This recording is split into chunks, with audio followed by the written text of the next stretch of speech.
All right, and other dead on arrival news. Marvel Studios dropped the first trailer for Miss Marvel. We're not going to be watching that trailer. I don't do reactions or anything anymore. We're also not going to be watching the show. uh, Let me preface it by saying this. There's some things I want to go through that CBR just made note of. So again, I'm more so referring to the comic book lore and all this. This character was always fucking goofy. Okay. This character, how do I explain this? This character was a throw-in when they made the decision. So that was 2012 when they made the decision that Carol Danvers was going to become Captain Marvel.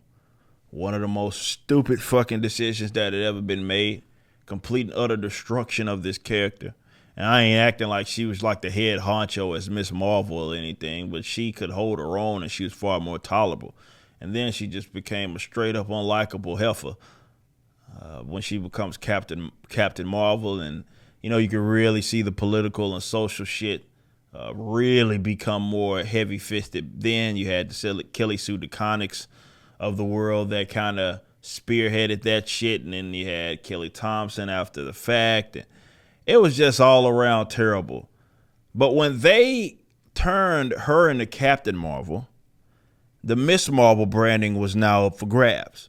And so that's when they decided, okay, let's create a goofy Muslim chick that can, like, she's not quite Mr. Fantastic in terms of that she's stretched, but because she can, like, get big and, you know, and bigot and do all of that shit.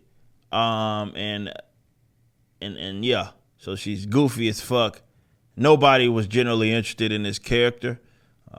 Again, this is one of those classic cases. There's a lot of similarities between her and Miles Morales. It's like these characters that people like to think that they're fans of on Twitter. They're not fans. I mean, they don't own fucking Miss. I know for a fact I own more Miss Marvel books than any Miss Marvel fan. Fact. That ain't enough for dispute. And I know the character's dog shit. But yeah, shortly after that, the whole Captain Marvel switch, and they add her, and then, you know, as of the recent years, you got all these Miss Marvel Twitter normies who, it's just like the same thing with Miles. They like the idea of the character. They don't really like the character. It's more of, I like the idea of the character. And it gives them opportunity to signal and yada yada. So it wasn't, let's say, abnormal for this character to cross over and skip the line in a live action sense. I knew that was on the way. I told y'all, I did a video back in the gap. This is before they announced all of these characters. I told y'all that you are about to get characters that absolutely nobody fucking asked for. And I named, like, her. I named Riri Williams, who also is getting a show. I named America Chavez, who was going to be appearing in the Doctor Strange. These characters that were relatively new. Like, these characters, like, were just created within the last decade. Like, they don't have, like, some long-standing history of support or, like, these classic runs that people liked. They don't have those. It's just characters that seem to be created so they could appear in a live-action sense. So the hilarious part about this is that they couldn't even stick to what it is that she is. And they are, because she's uninteresting and she's a goofball ass fucking character anyway, they're now going to be changing some of her power base. And as notated here, Kamala Khan's powers in the comics consist of stretching, shrinking, and growing. Now she has this purposeful cosmic energy beams, and she's forming shields and even manifesting a giant fist in a nod to her comic book counterpart.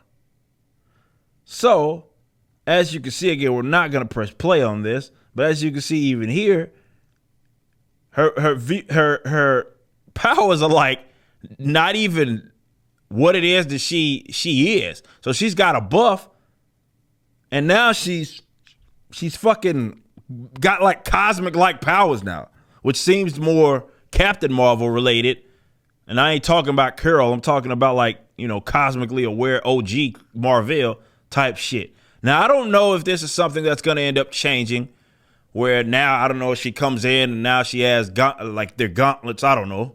I have no fucking idea. But the fact that they would even entertain this just goes to show that they have no idea what the fuck to do with this character. Created by Sana Amanat, who is not a very smart person. The fact that the show, this is, who is this saying this? The fact that the show is being made and they're including this character in the MCU is what's important. Miss Marvel star Iman Vellani said in August 2021 about playing MCU's first Muslim hero. And by the way, if there are any people that are saying like she's the first Muslim character or the first Muslim prominent like Muslim female character that has been creating it in the comic books, that is a fucking lie, and you should check them. Hilariously enough, there is a mutant that is far more interesting and is Muslim and was created long before Miss Marvel was, by the name of Dust. You know why they're never going to use that character? And if they do, they're probably going to fuck them up anyway. You know why they won't use that character? I would encourage you to look up who actually created that fucking character. And let's just say, considering what he does with his own stuff, ain't no fucking way they're gonna put her in like the MCU at this day and age, because that will require them to give someone they fucking hate by the name of Ethan Van Sciver some sort of props. They ain't fucking no way they gonna ever use that character. But they're gonna be using Miss Marvel. I'm just saying that don't allow them to run with that, because so many people will act like she's like this new character per se in terms of her being Muslim. Along with the trailer, there's a new synopsis says Miss Marvel is a new original series that introduces Kamala Khan, a Muslim American teenager growing up in Jersey City. Okay, I can tell you right now, and much like they have in the books, they're going to be hyper-emphasizing the fact that she's Muslim.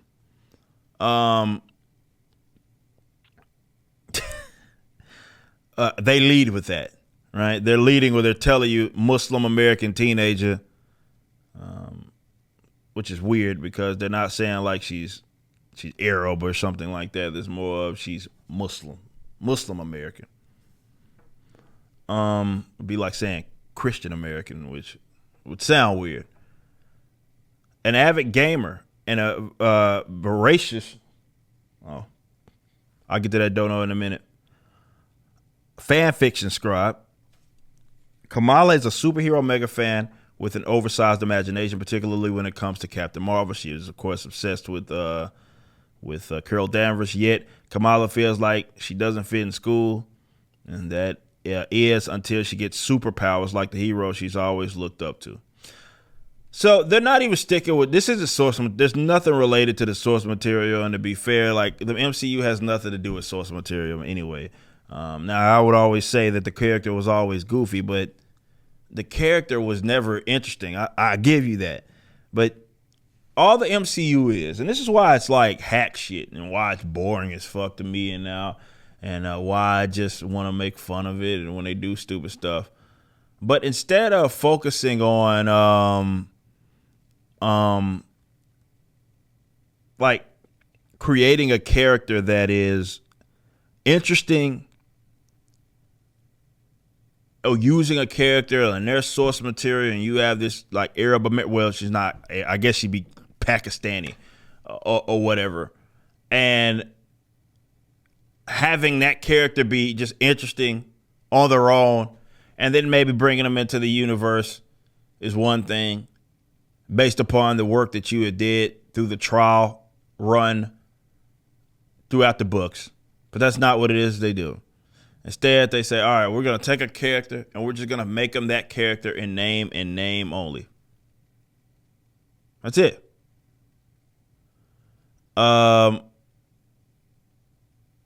Character in name only.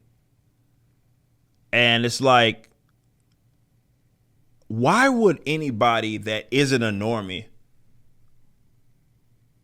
be interested in anything coming up from this company, because they're saying we're only using, like, this is a blank slate for your directors.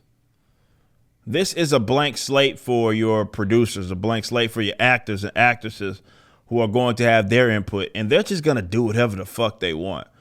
So when someone gets upset with me that I wouldn't give this shit the fucking time of day, like, how many more examples do we need that, well, they're not writing these for me. They're not writing these stories for me. They're not doing these movies with me in mind. So why the fuck am I obligated to give it a chance? Just give it a chance. Don't write it off. So fuck them. They're not writing stories for me. They're writing stories for people that don't read this shit, but like the interest, like are mildly interested in comic book characters. That's it. They're not writing them for me. So I don't know how much more sustained. I don't think this is going to be any good anyway. Like, well, I don't have to think. I know it's not going to be any good. But I'm talking about more of, people getting behind it and supporting it. Marvel has laid a few duds as of recently, aside from the collaboration with Sony and Spider-Man. Like, I don't want to say people are getting less interested in it. I can't say that. It's just that they're going a route that, and maybe it is because of their social views or political, I don't know, but they're going in a route that seems to really be more about member berries to try to keep the audience, the stable audience around, and then appealing to people that don't even read books. And some people would say, well, that's what you have to do because, well, most people that would watch a movie aren't necessarily comic book readers. And while I would agree with that, the reason why that is especially stupid of a statement is because normies will virtually eat up fucking anything.